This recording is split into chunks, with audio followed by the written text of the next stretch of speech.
أشهد أن لا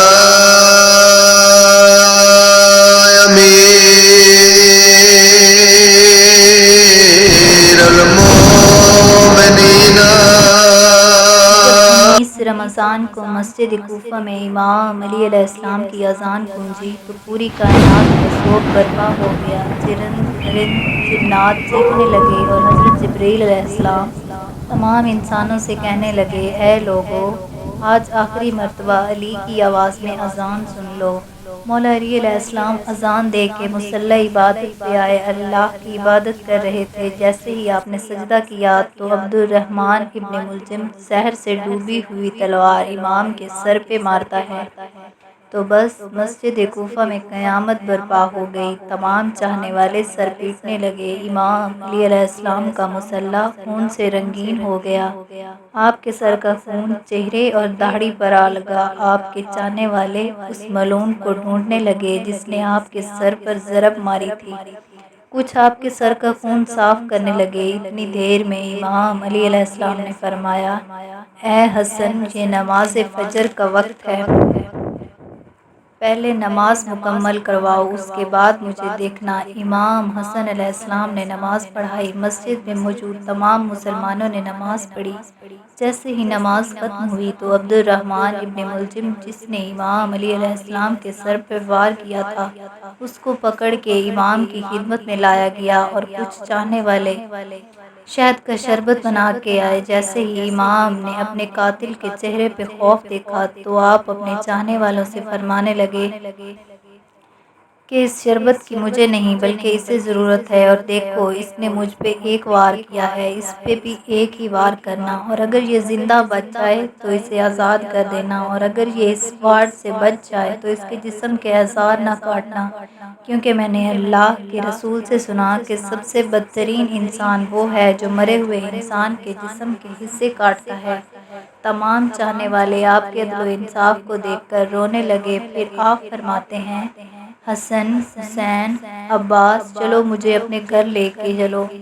آپ اپنے بیٹوں کے سہارے جیسے ہی اپنے گھر کے قریب پہنچتے ہیں تو آپ فرماتے ہیں، عباس، سب چاہنے والوں سے کہو کہ اپنے اپنے گھر واپس چلے جائیں۔ تو کسی نے عرض کیا، یا امیر المومنین، یہ سب آپ کے چاہنے والے آپ کو اس حالت میں چھوڑ کر کیسے چلے جائیں؟ تو آپ نے فرمایا کہ میرے ضربت کی خبر مجھ سے پہلے میرے گھر پہنچ چکی ہے اور میری بیٹیاں زور زور سے رو رہی ہیں، اور میں نہیں چاہتا کہ میری بیٹیوں کی آواز میرے چاہنے والوں کے کانوں تک پہنچے۔ تمام چاہنے والے وہیں رک گئے اور آپ گھر تشریف لائے۔ تمام بیویاں روتی ہیں اور امام سب کو دلاسا دیتے ہیں کہ مجھ سے میرے بھائی اللہ کے رسول پہلے ہی فرما چکے تھے کہ اے علی، میری امت تجھے رمضان کے مہینے میں مسجد میں ضرب مارے گی، یہ وقت صبر کا ہے، اور آپ کو بستر پہ لٹایا گیا۔ تاریخ نے لکھا، جیسے ہی طبیب نے امام علی علیہ السلام کو دیکھا تو وہ چیخ کے رونے لگا اور فرمانے لگا کہ وہ ضرب زہر میں ڈوبی ہوئی تھی اور زہر مولا علی علیہ السلام کے پورے جسم میں پھیل چکا ہے، جتنا ہو سکے آپ ان کو دودھ پلائیں۔ بس جیسے ہی یہ خبر کوفے کی گلیوں تک پہنچی تو کوفے کے یتیم بچے اپنے اپنے حصے کا دودھ لیے امام علی علیہ السلام کے گھر پہ آتے ہیں اور بآوازیں بلند ہو کر کہتے ہیں، اے حسن، یہ ہمارے حصے کا دودھ مولا کو پلائیں، ہم ایک مرتبہ یتیم ہو چکے ہیں، دوسری مرتبہ یتیم نہیں ہونا چاہتے۔ امام علی علیہ السلام بستر شہادت پہ بھی مسلسل اللہ کا ذکر کرتے رہے۔ بس جیسے ہی 19 کا دن ختم ہوا، 20 رمضان کی رات آئی، آپ فرمانے لگے، اب میرے حجرے میں کوئی بھی نہ آئے کیونکہ پوری دنیا کے جنات و فرشتے مجھے ملنے آ رہے ہیں۔ پھر جیسے ہی 20 رمضان کا سورج طلوع ہوا تو آپ امام حسن سے فرمانے لگے، اے حسن، جاؤ میرے چاہنے والوں سے کہو کہ اپنے امام کا آخری دیدار کر لیں۔ آپ کے عقیدت مند آئے اور دیکھنے لگے کہ زہر پھیلنے کی وجہ سے آپ کا چہرہ زرد ہو چکا ہے۔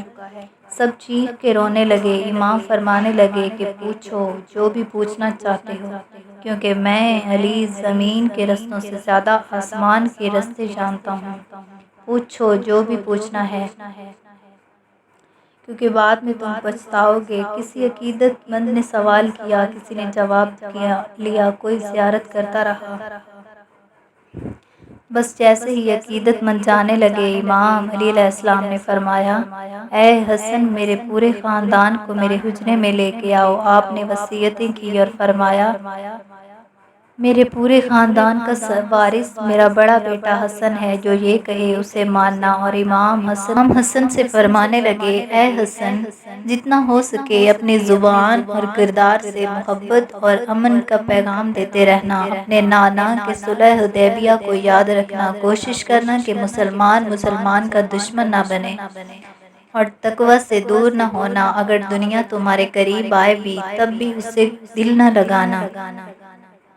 دنیاوی چیز نہ ملنے پر کبھی افسوس نہ کرنا، ہمیشہ حق بات کہنا، مظلوم کی مدد کرتے رہنا۔ حسن و حسین، میرے اس پیغام کو جہاں تک ہو سکے ہر ایک تک پہنچانا کہ اپنے کام ذمہ داری سے کرتے رہیں اور اپنے درمیان اچھے تعلقات بنائے رکھیں، کیونکہ میں نے اللہ کے رسول سے سنا کہ لوگوں کے درمیان صلح کروانا ہزاروں سال کے روزے اور نماز سے بہتر ہے، اور یتیموں کے بارے میں اللہ سے ڈرتے رہنا کہ کبھی وہ بھوکے نہ رہیں، اور پڑوس میں رہنے والوں کا خیال رکھنا، کیونکہ اللہ کے رسول پڑوسیوں کے بارے میں بار بار اتنی نصیحت کرتے کہ لوگ سمجھنے لگتے کہ شاید اللہ کے محبوب ان کو ہمارا وارث بھی بنانے والے ہیں۔ اور قرآن کو سمجھنے اور اس پر عمل کرنے میں دیر نہ کرنا، کہیں ایسا نہ ہو کہ دوسرے قرآن کو سمجھ کے تم پہ حکومت کرنے لگیں۔ نماز کے بارے میں اللہ سے ڈرتے رہنا، کیونکہ وہ تمہارے دین کا ستون ہے۔ اللہ سے ڈرو اپنی جان، مال اور زبان کے بارے میں، اور خبردار تمام مسلمان آپس میں جڑ کے رہنا، ورنہ تم پہ وہ لوگ مسلط ہو جائیں۔ اگر تم فریاد بھی کرو گے تب بھی تمہاری آواز سننے والا کوئی نہ رہے گا۔ حسن، میرے جنازے میں کسی کو شریک نہ کرنا۔ پیچھے سے حسن حسین اٹھائیں گے اور آگے سے جبرائیل اور میکائیل اٹھائیں گے، اور اس کو ایک اونٹنی پہ رکھ دینا۔ جہاں وہ اونٹنی رکے گی وہاں میری قبر بنی ہوگی، اور میری قبر کا کسی انسان کو نہ بتانا، کیونکہ اللہ کے دین کے دشمن یہ چاہیں گے کہ قبر کھود کے میرے جسم کی بے حرمتی کریں۔ اور آپ حضرت عباس کو دیکھ کے فرمانے لگے، اے عباس، تم کو میں نے کربلا کے لیے اللہ سے مانگا ہے، آج سے حسین تمہارا آقا ہے، ان کے غلام بن کے جینا۔ پھر امام حسین علیہ السلام کو دیکھا اور رو کے فرمانے لگے، اے حسین، تیری شہادت کی خبر تیرے نانا نے تیری آمد کے وقت ہی سنا دی تھی۔ تجھے بھوکا پیاسا کربلا کے میدان میں شہید کیا جائے گا، تیرے بچوں اور ساتھیوں کو بے دردی سے مارا جائے گا۔ اے حسین، تیری شہادت کے بعد تیری بہنوں اور بیٹیوں کو قید کر کے کوفہ و شام پھرایا جائے گا۔ اے حسین، اللہ کے دین صبر کرنا۔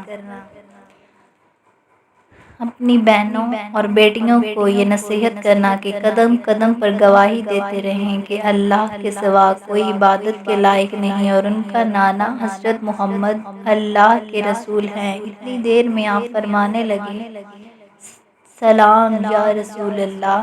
سارا خاندان رونے لگا اور کہنے لگے، اے مولا، کیا ہمارے درمیان اللہ کے رسول موجود ہیں؟